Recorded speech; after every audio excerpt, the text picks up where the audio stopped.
Hey, how you doing? Andrew here from Dice Heads. Welcome to this how to play Zoontalis Battle Royale tutorial. A guild is made up of 4 members. Here with the Raging Rabbits we have Dino the Fighter, Gwen the Ranger, Lisa the Rogue and Alfonso the Wizard.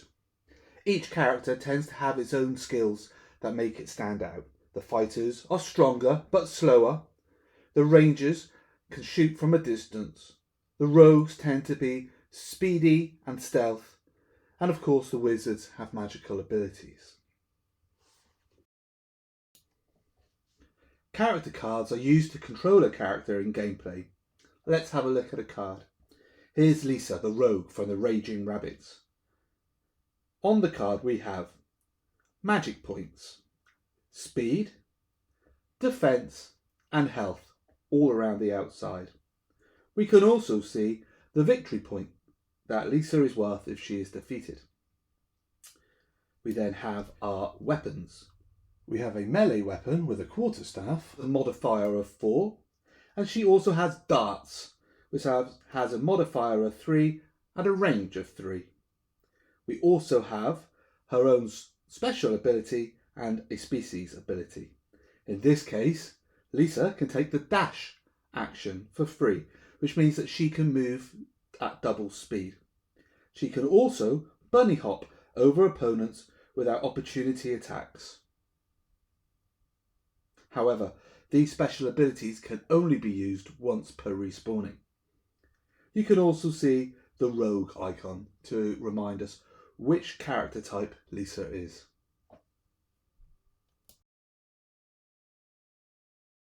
Setting up the game is quick and easy, and each time is slightly different depending on the scenario you choose to play.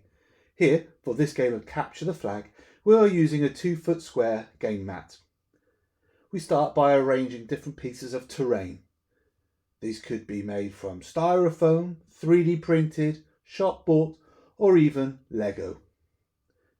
We're then going to place some explore tokens as indicated in the scenario setup. And we will choose what our respawn points will be. From there, we will place our models. Afterwards, we will place our 4 character cards, place a D4 next to our wizard, have our tracking sheet ready, and have a D20 and a D10 for each player.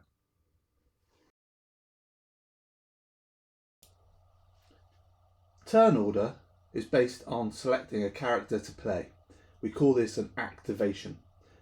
A player chooses a character to activate. That character then has movement, combat, and an explore or free action, and they can be taken in any order. Movement can be split as well. Once an activation is finished, that character card needs to be tapped out by flipping upside down. It cannot be played until the other 3 members of the guild have taken a turn. Turn order then goes to the next player to choose a character to activate.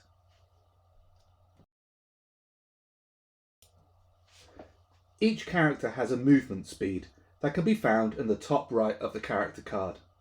Lisa, the rogue from the Raging Rabbits, has a movement of 5, and so she can move 5 spaces. That can be straight, diagonal, or a mixture of the 2. Movement can also be split. Lisa might move 2, make a ranged attack, and then move 3.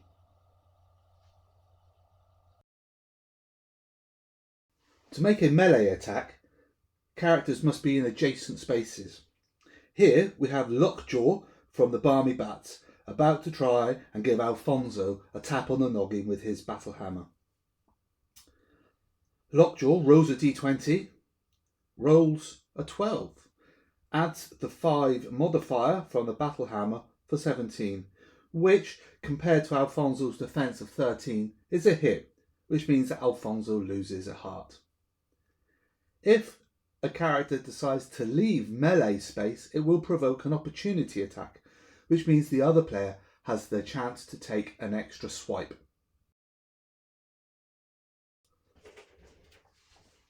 To make a ranged attack, the character needs to be within the range of their weapon and have clear line of sight.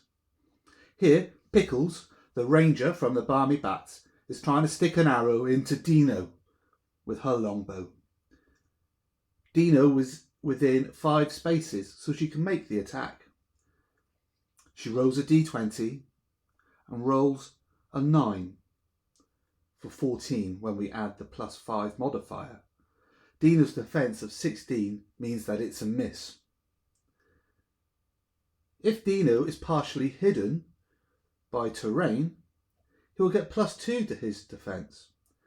If Dino is blocked by another opponent, Pickles will roll with bad luck.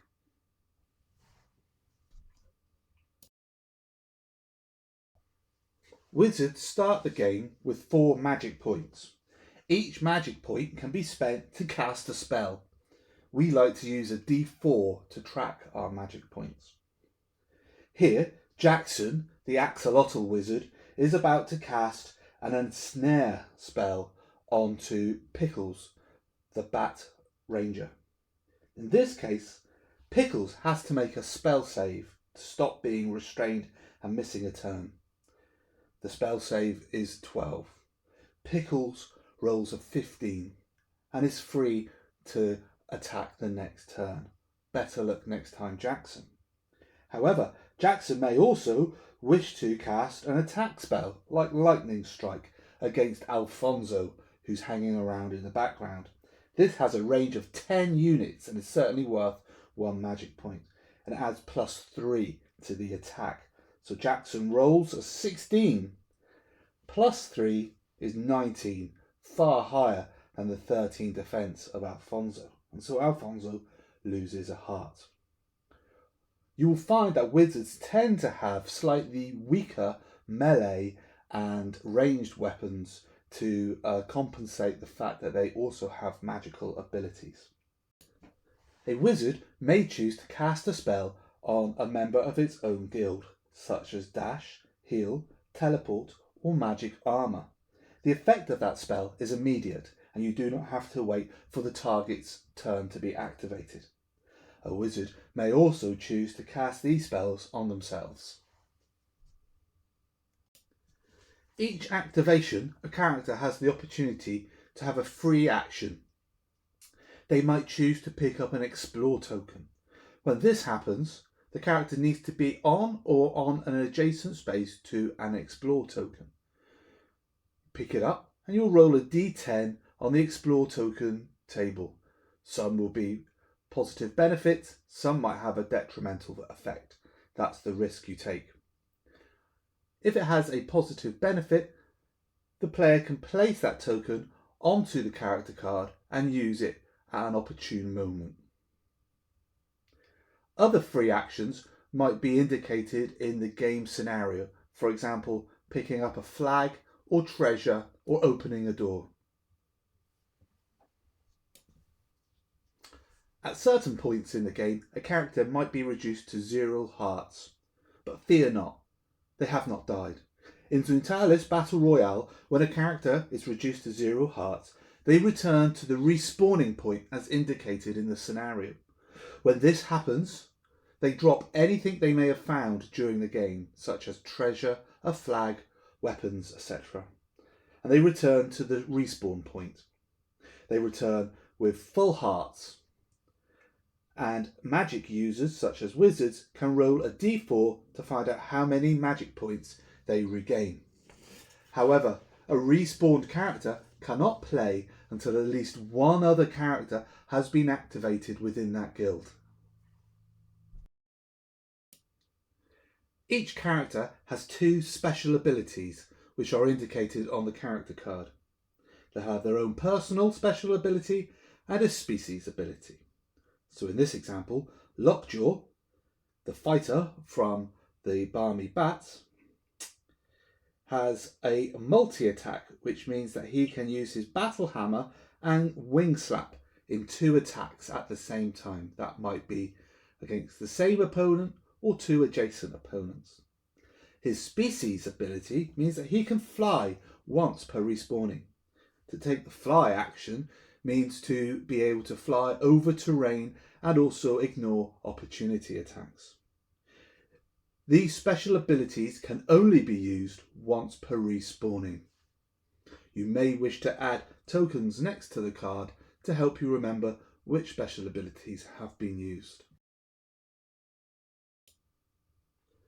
Keeping track of your score is easy using the game tracker.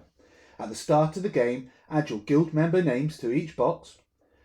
When you lose a heart, put a tick next to the heart icon.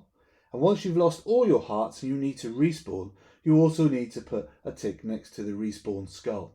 Each time you win victory points, which may be from finding treasure, killing an opponent, or defeating a monster, you can mark those victory points there.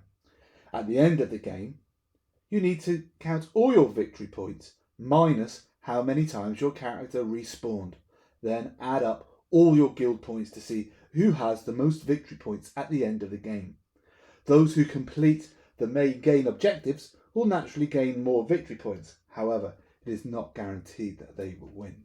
We encourage players of Zoontalis Battle Royale to be as creative as possible, and sometimes that means using variant rules.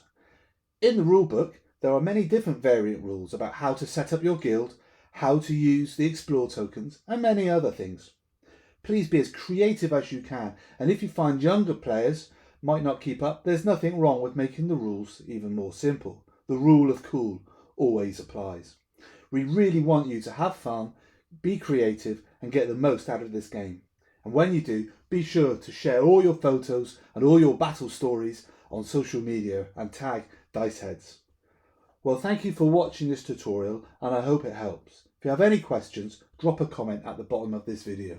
Thanks a lot and take care.